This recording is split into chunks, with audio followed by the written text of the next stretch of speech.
Do your hair a favor by checking in online and arriving just in time for your Sport Clips MVP haircut experience while you surround yourself with sports on TV. Fresh cut, massaging shampoo, and hot steam towel. Claim your spot today. SportClips.com/check-in. And now, Jalen and Jacoby on ESPN Radio. When I pop the trunk, head the dirt. Y'all pop the trunk, I pop the hood. Now act stupid, I'll pop the trunk. Now give me your boom. He is Jalen versus everybody. What up now? I'm David Jacoby. And on the cool check-in. Center stage on the mic. And we putting it on wax. It's the new style. We're Jalen and Jacoby. What do? We get the people what they want. Happy Monday. Yeah. Jalen and Jacoby here for you. Uh-huh. Of course, we're always going to record some exclusive content for our podcast listeners, and a couple stories I want to talk to you about that didn't make the rundown of the television show. One was this, which I think could lead to a longer conversation, which is why I want to do it in the pod. Des Bryant warned younger players not to play injured because it could ultimately hurt your long-term reputation and viability and money. What do you think about that? It's actually sage and wise advice. He's a seasoned veteran. He understands how your health, along with your productivity, is going to affect not only your longevity, but the dynamics of how much money you make in your profession. Football is a physical sport. The play isn't over till the ball is down. You have individuals running as fast as they can to hit the other person as hard as they can until the official blows the whistle. So I'm not mad at the pretense of what he hopes to get accomplished by making these comments. And you look at the NBA, you look at someone like Isaiah Thomas, who played hurt in the playoffs last season and then played hurt this season and got traded. Do you think that he should have handled that differently? I don't. I look at each situation in a vacuum, because the one thing about being an athlete that gets lost when people talk about playing injured or not playing injured is that one play, one quarter, one half, one game, one season as an athlete can change your life. I was at Sloan Conference this past weekend, had a really good time being there, engaging with some really intelligent people, a lot smarter than me, Sue Bird. And I was sitting next to Jeremy Lin, and I was thinking how 2 weeks changed the trajectory of his life. Absolutely. And that's what sports can do for you. So by no means am I going to say don't play if you're banged up, don't play if you're injured. I've been a guy that had a broken left hand, a fractured fourth metacarpal, a plate and 5 screws in it, playing with a glove on, with the cast on top of it, because I loved the game and I wanted to be competitive. I got shots in my shoulder that was injured before a playoff game. So these are the things that come with being competitive, and these are the things that are commonplace when you're an athlete. I want to talk to you about the Sloan Conference. Shout out to the Podfather. I read the Ringer's takeaways from the Sloan Conference, and the brilliant writer started this summary of the Sloan Conference with a quote from Jalen Anthony Rose.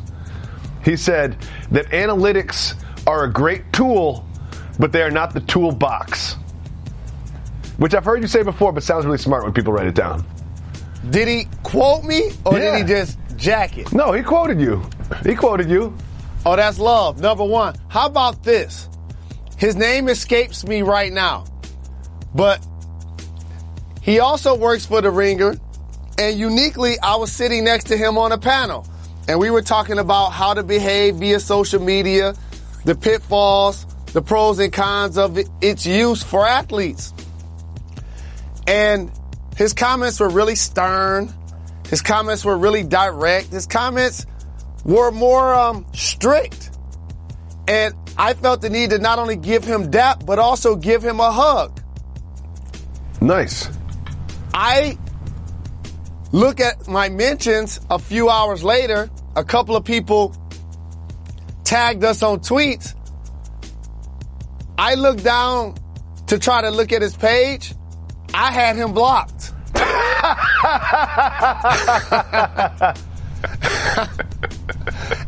And the funny thing is, we gotta find out who this is. Jason Concepcion Network, Jonathan Charks, Kevin O'Connor. None of this is ringing a bell? I'm not sure. Okay. But I'm pretty sure before we finish this segment that could be acknowledged. But in theory, I understood that his social media was abrasive by sitting next to him to the point where I feel like I needed to give him a hug. And then I look a couple hours later, I had him blocked. So my intuition, I felt really good about myself the rest of that day. Why? Because you blocked him? No, because I saw his abrasion and he was not even directing it towards me. I'm sure sitting next to me that he knew that I had him blocked and he never said anything. I'm pretty sure it was Network. That'd be my guess. And then that's who it is, Network. Yeah, Network. Yeah, that's my guy, Jason Concepcion. Yes, indeed. Well, what else did you learn from the Sloan Conference? I learned from the Sloan Conference that it needs to be more diverse. It was typical of what we see in sports, in particular in basketball and football. And I call this the pyramid effect. So the bottom of the pyramid, more people of more ethnicities and more diversity is welcome. Just like 75% of NFL and NBA are African American. And then the higher you get up the pyramid, the less diverse that it gets. In coaching, general manager, president, and ownership. So by the time you get to the top of the pyramid, the inclusion is something that needs to be truly worked on. But beyond that fact, it was a great opportunity to meet a lot of amazing people that are truly dedicated to their craft. 100% are way smarter than I am. Mm-hmm. I'm surprised they even invited you, to be honest. And it was an eye-opening experience, and I'm glad I got an opportunity to be invited and attend. Well, I'm glad you blocked Network. That makes me so happy. I love Network so much. I'm sure he said something at some point. You used to block a lot more people than you do now, though. Don't tell anybody, but really the last couple of years I haven't blocked anyone. All right, we're not recording this, so don't worry. As always, if you call 985-80-JALEN, you can leave us voicemails. If you leave us voicemails, we'll put them on the show just like this. Hey, Jalen and Jacoby, this is Alex from San Diego. Shout out staff, shout out Reg. I'm driving, I'm listening to the radio, ESPN, obviously. And, with all this, Arizona and all these NCAA college scandals, I'm wondering if, all this coming to light, will it deter student athletes from attending colleges? Will we see more people going to the G League overseas, LeVar Ball's league, if that ever ends up happening? Let me know. Keep getting them checks. Well, Alex from San Diego, thank you so much for the call. Here's what I think is going to happen. The system is broken, right? We've all covered that. Everybody who knows it, whether they acknowledged it in their own mind or was unconscious, they knew that the system was broken. They knew that somehow illegal things and corrupt things were happening in college sports. We all kind of knew that. But I think this FBI investigation is going to be the catalyst that will eliminate the one-and-done rule and reform the players' ability to get paid. I don't think that players will be paid at an open market price if they play college athletics, but I think that they will be allowed to get endorsements and sponsorships and have other revenue streams based on their fame and their athletic ability. What do you think, Mr. Rose? I've talked about this for 25 straight years. So, to be honest, it's refreshing for me to see so many people, not athletes, to see so many people, whether they're athletes or non-athletes, whether they work in the media or don't, whether they have a large following, whether they're coaches whatever their influence is as it relates to sports. And to see so many people's minds change from just shut up and be happy that you have a scholarship to wait a minute, they made how much money? Alabama made how much money in football? Michigan just signed how much money to wear brand Jordan gym shoes? And so when you see the escalation of everything that takes place, including the coach's salary, you're like, wait a minute, everybody's getting paid except the players. And so based on that dynamic, people understand that athletes need to find a way to share in that. And for those that say, how do you do it? How do you make it fair to all athletes? I hate to say this, but life ain't fair. And wherever you work, each individual makes whatever they make. It's not based on anything else except how the dynamics play out. And so if you are a participant in a revenue-generating sport, in particular basketball and football and collegiate sports, there should be a way that you share in this dynamic fiscally. So what is that way, though? Like, how does this reform itself if Jalen Rose is in charge? Mark Emmert calls you up and says, Jalen, how do we fix this? I think the best way to do it is a flat fee. So you may say, in those two sports, and I want to highlight those two sports, and I continue to do that for a reason. When you're on a college campus, everybody's dynamics are different. Their background, their ethnicity, their race, their color, their creed, their religion. Everybody's not equal. So it's not going to be like that in sports either. So you can't say, well, all athletes in every sport need to get, nope. It doesn't work like that. Yeah, it doesn't work like that. Yeah. It doesn't work like that. I think in those sports in particular, you can come with a number, say $5,000 each semester. So does the walk-on get paid $5,000 and the five-star recruit get paid $5,000? Absolutely. They're a part of the same basketball or football team. Okay. That's not that much money. That's really not that much money. You get the same scholarship. So here's a question. That's not that much money. We're talking about $10,000, $15,000 a year. So do you think that would quell people from still paying $100,000, $200,000 to get commitments? Like, it seems to me like I don't know if that would solve the problem.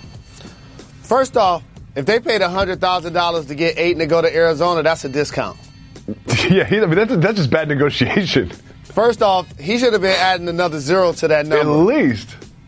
That's understanding your worth. And if Josh Jackson got $2,700 and they're printing that for public consumption, he's a cheap date.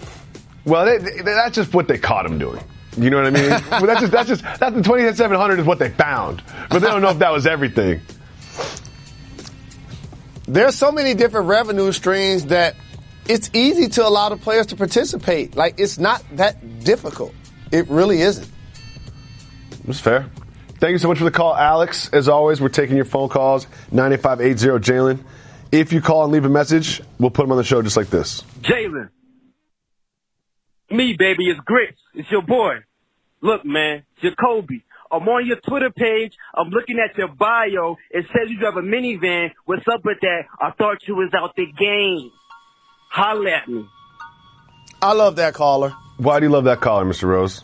Because like you always call me on my nonsense, he's calling you on yours. Listen, I haven't updated the Twitter bio, okay? I haven't updated the Twitter bio. I don't know what to call my current ride, but I have gotten some questions about it. If you're not familiar, I'm the capital of the minivan mafia. I've got 1 million children. The only way to transport those children safely and effectively and comfortably is in a minivan. My lease was up. My wife, who drives the car a lot more than I do because I ride my bike to and from work, so she's in the car probably 80% of the time, 90% of the time. I only am in the car 20% of the time. So basically, she's like, I want to get out of the minivan game. I try to explain to her, the minivan, we have a family with 3 children under 5, which is perfectly suited. This is a mockery. They operate like an organized cartel. I don't know how that just happened. I can't imagine. Okay. And my wife didn't want to drive a minivan. And guess what? We ran the numbers, and the Infiniti QX60 was cheaper than the minivan options. Smaller than the minivan options. Drove better than the minivan options. So I said, you know what, Joie, we're going to get out of the minivan game. So I dropped myself in the minivan game. But now people are mad. But guess what? The new car, the kids fit in there fine. It's a little snug in there. A little snug. Hold on, wait. Hit the brakes. Okay. You just did the classic media, athlete, celebrity thing that I want to make sure that I acknowledge for public consumption. Okay, what was that, Mr. Rose? Because I think that was just a normal sentence by me. No, you made the walk to school a lot longer as you got older because you said into a microphone that you said to Joie, we're going to get out of the minivan game. It wasn't your call. No, first of all, you weren't listening. Joie said we're going to get out of the minivan game. No, you just said... Jalen. You said it. Okay. You said it. Can we continue? Sure. So Joie said to me, we're going to get out of the minivan game. There and we ran the numbers. This is what I just said. We ran the numbers. We were open-minded about minivan options and non-minivan options. And the non-minivan options were less expensive and equally effective, and they drove better. So we went with the Infinity. And people ask me, how's it going? It's going well. Personally, I like the minivan better. I think we should have a minivan because I'm the one who has to strap the kids in. A lot of reaching, a lot of leaning. There's not a lot of space. Also, in the back row with the minivan, the kids are fighting, crying, whatever. My wife in the passenger seat could unbuckle, sneak through the console, go back there and regulate. Right now, you can't do that. You can't do that. You can't walk around the SUV. So the kids are back there just doing whatever they want. And someone's going to get hurt. There's going to be some blood splattered on the windshield one day. Because we can't get back there and regulate. But it hasn't happened yet. My wife doesn't listen to the podcast, so I can complain as much as I want. But I do appreciate the call. I do need to update my bio. I will do so later today. Also, ladies, don't forget every Wednesday we have Women Crush Wednesday, where we celebrate the women around the world, and we take only female voicemails. So make sure you call in and leave us those voicemails. Let's give the people what they want.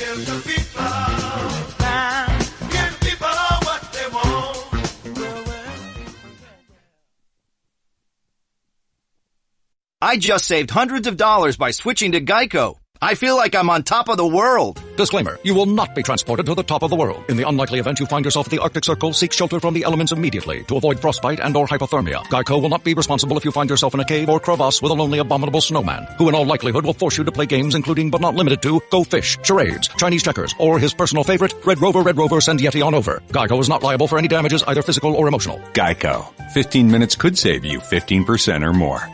After a weekend of college basketball, in the wake of the FBI investigations alleging all sorts of corruption and illegal payments in the sport, it certainly felt like business as usual. Aside from Sean Miller of Arizona not coaching, everything kind of just went as it normally does. Jalen, how do you think student athletes and the NCAA should change the way they're finishing the season in the wake of all these allegations? Here's what I appreciated about the allegations most.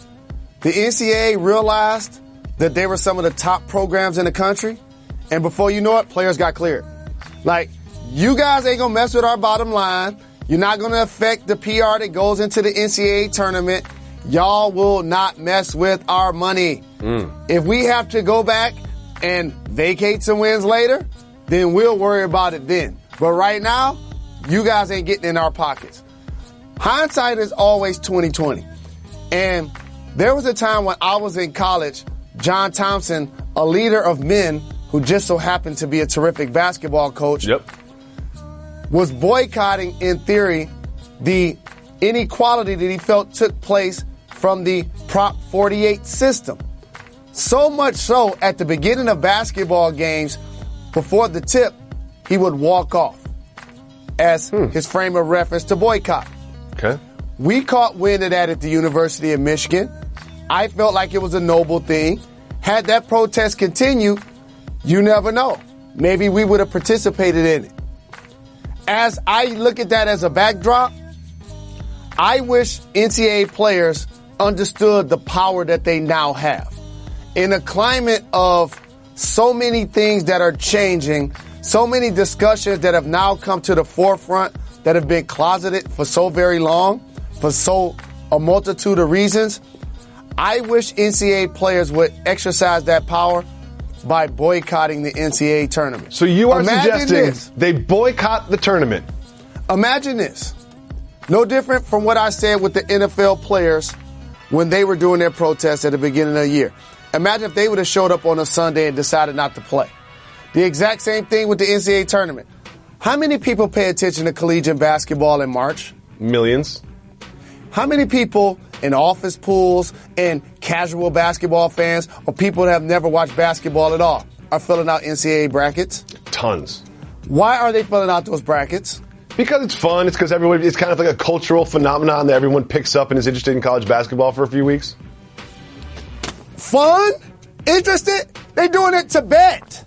They doing it for the money, the moolah, the dinero. That's why they doing it. So as a player, you now have equity. If they decided and band together and said, we not performing tonight, we want to make a statement. Do you think reform will start happening real fast? I do. Well, here's what I say is one of my advice to younger people is whenever they go into a meeting, whenever they go into a serious conversation, decide what you want out of it before you go into it. So you're suggesting that these players should boycott, but what should they ask for if this protest happens, which it probably will not, what should they ask for? What change should they demand? Not change, dollars. Ooh, good word. That's what they should demand. Because gone are the days where people can say, shut up, you should be happy that you have a scholarship. I would give anything to be in those shoes. I have student loans and my parents still have to pay for me in my education. But people aren't paying to watch you play basketball or football. No. People aren't buying your jersey. We live in a free market society. And if you go on a collegiate campus, it's a melting pot of not only young educated individuals, but of young entrepreneurs who hopefully are our future and is going to drive us into the next generation because they make quality decisions. They also could be entrepreneurs. And just because you play basketball or football, I've talked about this maybe for 30 years. It clearly has a racial overtone. Only in basketball and in football are there post-secondary rules after high school. Are there salary caps in those two sports? Do they punish for marijuana? I could go on and on the difference in those sports versus hockey, baseball, golf, tennis. So it's clear. It is right out there on the table. So if the players can execute and exercise that power right now, oh man, it'd be paramount for change. So I do not think that this boycott will happen, Jalen. I think in your heart you don't really think it will happen either. What change do you think will actually happen? Will it just be business as usual now through the Final Four in April? I learned this a long time ago. You keep doing what you're doing, you're going to keep getting what you're getting. And so at some point, change will take place. I'm calling for the young men and women right now who have the opportunity and the power to be the beacon of change to do so. Well, that's noble. We'll see what happens. Moving on, there was some change in the matchup between the Thunder and the Warriors. In the first two games that those two teams played, the Thunder dominated, but Saturday in the Bay, the Warriors had a convincing win over the Thunder. But after the game, all anyone could talk about was this play between Russell Westbrook and Zaza Pachulia. You see Westbrook go to the hole, everyone gets tangled up, and Zaza lands on top of Westbrook. Why is this a big deal? It is a big deal because of what Russell Westbrook had to say about it after the game. Let's listen to Russell Westbrook and his post-game reactions in the wake of this play. You know Zaza, you know his history, and you know nobody pushed him. Nobody, he aimed where he was going to fall. That's Zaza making a Zaza play. You've had a couple run-ins with Zaza. Do you think he's a dirty player? Yeah, for sure. Do you think Zaza Pachulia intentionally fell and tried to injure Russell Westbrook? I, like many people that have participated in athletics, have committed dirty acts in the sake of competition. But there's a difference between that and being a habitual line stepper. That's what Zaza Pachulia is. And so, under that connotation, he can be considered a dirty player. Mm-hmm. He didn't need to fall on Russell. He did. it wasn't a play to try to injure because you can't get hurt falling on someone, but it was unnecessary. And when you look back at the history of this player in particular, he has multiple plays that you could designate a pattern of behavior. But that ain't what we should be discussing. What we should be discussing is, I don't want to hear players whining about it to the media. Handle it. He's standing right there in front of you. Okay. Russell Westbrook is the reigning MVP. This is what he has teammates for. There should be somebody else on the squad that's like, oh, okay, you going to do that to my guy? Okay, cool. Hard screen, hard elbow, hard forearm. There are ways to do it in the context of the game without getting ejection, without getting suspension, without getting technical fouls. That's what I want to see, because here's what takes place. When you're the agitator and you get the responses that the Warriors, who were the more physical team, got against the Oklahoma City Thunder, the reactors. What did Carmelo Anthony do when Draymond Green blocked his shot and hit him over the head? He got upset and threw his headband to the floor. Yep. That lets me know I got you. Mm-hmm. Because you're not going to jump up in my face and do anything. The hold me back moment, all that did was get KD going.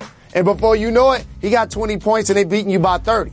So how you do that is you find ways within the game to get retaliation. Well, I will say this. I've watched this play at least 35 times since it happened. And while I can't tell whether or not Zaza intentionally fell, he definitely could have stopped himself from falling on Westbrook. If I fall forward, I put my hands down and stop myself. I don't land hip first. I have to say that while this might not have been an intentional fall, he could have definitely stopped himself from falling on Westbrook's legs. You're not paying attention to something that's really important. That dude's head is an anvil. That's a good Once point. it gets leaning in one direction, that's a good point. It's going to fall that way. I didn't factor in the 60-pound head. That's a good point.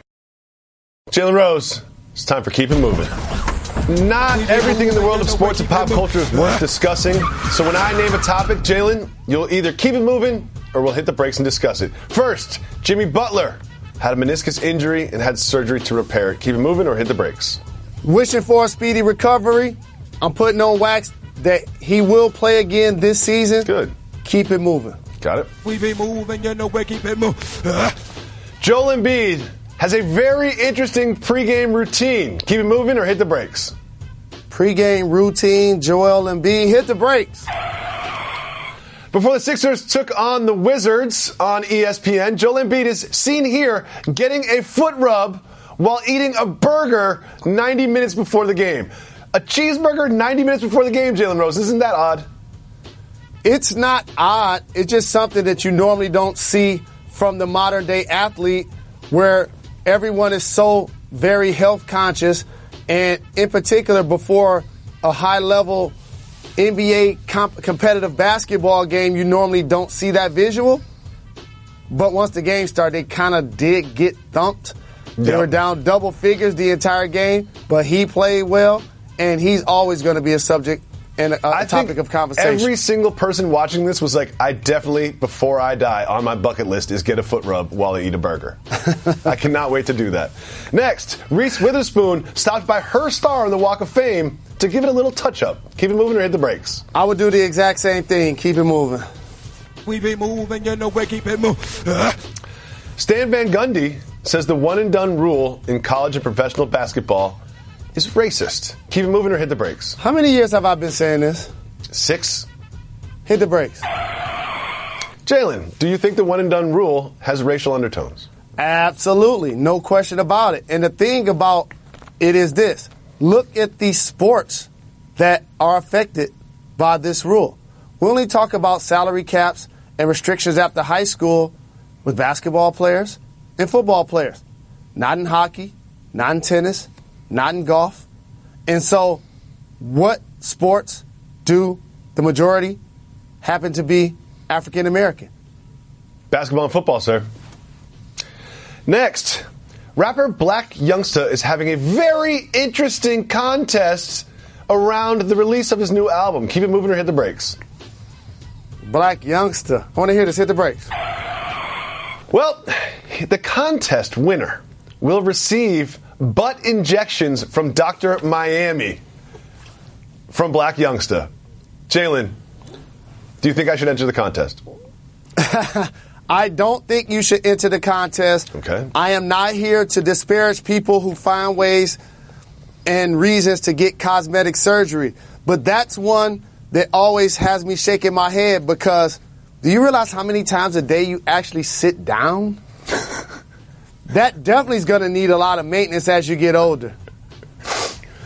Finally, Odell Beckham had something very interesting to say on Twitter about preseason football games. Keep it moving or hit the brakes. Odell, preseason, hit the brakes. A question on Twitter was asked, how many snaps do you think Odell Beckham will get in the preseason? And he wrote back, 0. Jalen Rose, are you surprised that Odell Beckham does not want to play preseason football? Odell, you're going to get your bread regardless. I think after you got injured last year and the team had a terrible season, they need everybody to start the season invested, especially their best player. Jalen, remember just a week ago, it was all good just a week ago. The Cavs had a new look. LeBron was energized. Everyone was playing together well, and they win a bunch of games. Well, since that hot start, they've cooled off a little bit, and they lost to the Spurs yesterday, 110-94. After the game, here's what LeBron James had to say about the officiating. I think we're at a point now where we protect the shooter more than the driver. I mean, there's no reason I should be going to the line 4 times in a game when I drive 100 times to the paint. I'm getting hit and slapped and grabbed and whatnot. So, but we protect the shooter. That's what it's turned into. Chicks dig the long ball, and that's what it's about. Jalen, do you think LeBron James is right that the shooter is protected more than the driver in today's NBA? And the shooter should be protected more than the driver because in today's games, you're not allowed to give hard fouls. You're not in physical danger when you drive to the basket because that intimidation doesn't exist. However, if you go up for a jump shot, like Kawhi Leonard did in the playoffs, and a player like Zaza Pachulia, I've been guilty of this as well, sticks his foot underneath you, that can seriously hurt a player. So there's differences there. Number 2, if you give LeBron James 10 more free throws, they still got beat. Definitely still lose. And the reason why they lost, the San Antonio Spurs played to their identity. And against the Cavs' weaknesses, they continued to post Aldridge. They continued to post Gasol. They used their 3-guard lineup with Murray, Mills, and Forbes. Dribble penetration. Running the Cavs off the 3-point shot. It was actually a masterful coaching job and execution by San Antonio on the road. And for LeBron in his 15th season, this is what happens when you start to get older. Some of the game starts to pass you by and you can't do anything about it. Ooh. Almost like the 1 through 16 thought. He doesn't like that. Why? Because all of a sudden now, I got to play against OKC. I got to play against Houston and Golden State in the playoffs. But what do you mean in terms of the officiating in some of the game has passed LeBron James by? When he says that chicks now dig the long ball. In other words, what my strength isn't what's the flavor of the moment. Yep. It's what Steph Curry does. The current champion is now the flavor of the moment. That's what he's speaking towards. And by the way, how many teams do you feel like are better than the Cleveland Cavaliers? In the NBA? Yes. 3. What do they do well? Shoot the long ball. Well, the Cavs do have a lot of new faces in the locker room, and a lot of that has to do with the fact that Isaiah Thomas was traded to the Lakers. And he spoke with E60 about that trade, and here's what he had to say. I didn't think they would pull the trigger that fast with 15 games, but again, it's a business, and the Cavs they were in panic mode. We were losing a lot, and I think they felt like they needed to make a move, and they basically cleared house. Do you think the Cavaliers panicked when they traded Isaiah Thomas? No. Here's where the Cavaliers panicked. When they traded Kyrie Irving. Ooh, I like what you did there, Jalen. That was the actual panic move. You had a young All-NBA caliber performer with 2 years remaining on his contract. You throw around the office, how would the team be if we didn't have him? And before you know it, it gets back to him. He gets upset. He comes to the team and says, I don't want to be here anymore, and you trade him really fast. And you don't get fair value in return the first time. Now, however, the second go-round, trading Isaiah Thomas, I like what they did bolstering their roster. They got 2 guards in Hill and Clarkston. They got a forward in Rodney Hood, and they got a big in Nance Jr. But initially, Isaiah Thomas's comments could have some merit. However, they didn't panic after 15 games. That's how many games you participated in. Yeah. Another thing is, I think they had every right to panic. If this studio starts lighting on fire, I'm going to panic. Do you know why? And that Cavs team was on fire. They were awful. They were losing everything. They had one of the worst defenses in the league. You could tell they were unhappy. There was absolute justification for their panic, if you want to label it as panic, and that's why you got traded, Isaiah, and it all makes sense. I want to throw something out there. And I was talking to Coach Fizz about this yesterday, and I want to get your thoughts on this. Okay, Mr. Rose. Watching the Spurs and the Cavs play had me thinking, the Spurs would be the kind of team that goes after a player like Isaiah Thomas this offseason. Because think about it like this. When you watch them play, their greatness is so pronounced. They're still a top 4 team in the Western Conference. They reinvented their roster, losing Tim Duncan.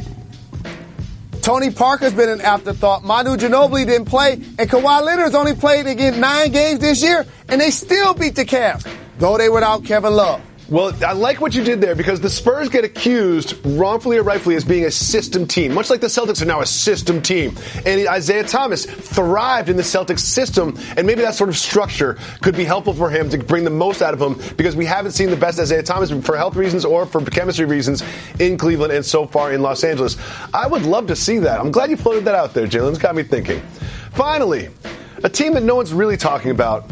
The New Orleans Pelicans. Yeah, they lost Boogie, but they've also won 5 in a row, and Anthony Davis has been absolutely dominant. During their 5-game win streak, he's averaging, 39 points and 14 rebounds. Also adding 3 steals and 2 blocks in the span. On the season, he's averaging 28 points and 11 rebounds on 54% shooting. Jalen, could Anthony Davis challenge James Harden in the MVP race? No. Oh, come on. He is one of the top players in the league. However, you got to reward winning. You and James Harden plays on a basketball team where they have the best record in the NBA. Plus, he's putting up astronomical numbers. Okay, let me just make one statement, though. You know how the bottom of the Western Conference is so stacked and all those teams are grouped by 2 games? What if the Pelicans leapt up into the 4th spot? Could that be a potential MVP consideration? Absolutely. But you're not going to win MVP when your team is, in and out of the playoff picture, depending on what day it is. But here's the most important thing I want to talk about with the Pelicans. What's that? I love Drew Holiday's new hairstyle. It reminds me of Old Dog in Menace to Society. It truly does. Jalen. Buying tickets to live events like sports and concerts or plays or comedy, it can always be complicated and confusing. You never know if you're getting the best deal. Well, guess what? It's all simplified with SeatGeek. SeatGeek is the smartest and easiest way to get tickets to any type of event. Whether you're searching for a last-minute deal for that night, planning a night out in the future, or you just need to find the perfect gift. SeatGeek helps you find the best seats at the best prices, and they're all fully guaranteed. There's nothing quite like seeing your favorite team or musician in person, and SeatGeek gets you closer to the action for the best value. I have the SeatGeek app on my phone, and it is by far the easiest way to buy tickets to live events. And what the SeatGeek app does is it shows you all of the available tickets, and they have this system where it can show you where the best value is. I didn't think that I could afford a great seat. With SeatGeek, I could. It saves you time and money by searching all the ticket sites to compare the prices to find you the best deals, and you get the best bang for your buck with SeatGeek. They grade every ticket based on value, so you immediately identify the best seats that fit your budget. You should make SeatGeek your go-to app for finding the best deals on every type of ticket. I did. It's the only place I buy tickets now. For all sports, all concerts, all comedy, all theater, all live events, use SeatGeek. To get started, download the SeatGeek app to your phone and enter promo code Jacoby. If this is your first purchase with SeatGeek, download the app right now. Go to the App Store, wherever you get your apps, download the SeatGeek app, and with your first purchase, you'll get $20 off. Just use the promo code Jacoby, Jacoby. So, Jalen, I saw you on NBA Countdown with Coach Fizz and Chris Bosh and Michelle Beadle. And you guys were talking about this Nuggets-Rockets matchup. The Rockets won 11 in a row, going for their 12th in a row. I happened to be sitting in bed, not parenting, so I got to watch the whole game. Jalen, guess what? You were wrong. The Rockets ended up winning. James Harden had 41 points. Chris Paul added 23. Now when Paul, Harden, and Capella all play, they have a 30-1 record. I'm going to say that again. When Paul, Harden, and Capella all play, they've played 31 games, and they've only lost once. Anyone who follows the NBA knows that the Warriors are the best team in basketball, but they don't have the best record. And my question for you is this, is how can the Rockets translate this regular season to success into playoff success that they haven't seen in the last couple of years? Just keep doing what they're doing. This is the new basketball team. And by the way, there's a reason why Melo and PG left their respective teams to join OKC. That was the run with Russ. Mm-hmm. There's a reason why CP3 left the Clippers to run with James Harden. Yeah. The Houston Rockets have been a top team in the West the last couple of years. Harden has been an MVP candidate without Chris Paul. Now you add him, you get the success that you just acknowledged, and also you get a level of toughness on both ends of the floor. And now you can play multiple styles. You want to win with defense?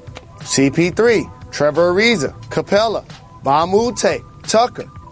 You want to shoot the three? Gordon, Anderson, and obviously you have James Harden. That squad is loaded. And what do? They go sign Joe Johnson. Mm-hmm. And so now I look at their squad. They have the level of depth that can truly not only challenge the Golden State Warriors, but beat them. Here's going to be the key. Got to get home court advantage. Yep. If the Houston Rockets get the number 1 seed in the NBA playoffs. Say it, Jalen. Say it, Jalen. I'm not going to be the person to try to come with the hot take and say that they'll beat the Warriors, but I'm going to say this. It will be a 7-game series. And the way the Golden State Warriors have had emotional meltdowns, second in the league in technicals, leading the league in ejections, you saw it even take place versus the Thunder. Draymond got a tech, KD got a tech. Yep.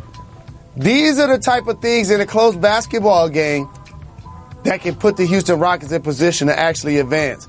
It's going to be a great theater. This is why I wish it was 1 through 16 this year, so we can see that in the NBA Finals. So here's a question, is we talk about all the NBA teams, and we've been doing this for 6 years, and one thing that always comes up with the Raptors is we haven't seen it in the playoffs. The Raptors have one of the best records, if not the best record in the Eastern Conference right now. I don't have the standings in front of me. I think they do by half a game. But we always say, we haven't seen them perform above expectations in the playoffs. Or Kyle Lowry hasn't performed that well in the playoffs. They've always lose in the playoffs. Can't you say the same thing for the Rockets? Like, we all remember that Game 6 against the Spurs when James Harden just looked like a shell of himself and didn't really perform. We all remember that series 2 or 3 years ago against the Warriors where it literally seemed like they weren't interested in winning the basketball games in the playoffs. Do you have that same concern about the Rockets that you have about the Raptors, which is, I haven't seen it in the playoffs yet? I do not, because they're a different and better basketball team. And just like the Raptors, I've seen so much improvement in their squad. Shout to DeMar DeRozan, who's been open and candid about how he deals with depression. Mm-hmm. A 25-point scorer each year now can shoot the three. They still have Serge Ibaka. They still have Valanciunas. They're getting quality minutes for so many players. Van Vliet. And so the key for me is, how's Kyle Lowry going to play? Mm-hmm. For me, it's not how are the Raptors going to do in the playoffs. It's what am I going to see from Kyle Lowry in particular? Because the way he's melted down the last couple of years have been bizarre, to say the least. If he can translate his regular season performance to a playoff performance, they should be the team facing the Cavs in the Eastern Conference Finals. I believe so as well. For some reason, I don't believe in Boston this year the same way that other people have, or I did at the beginning of the season. But we'll see how that all plays out.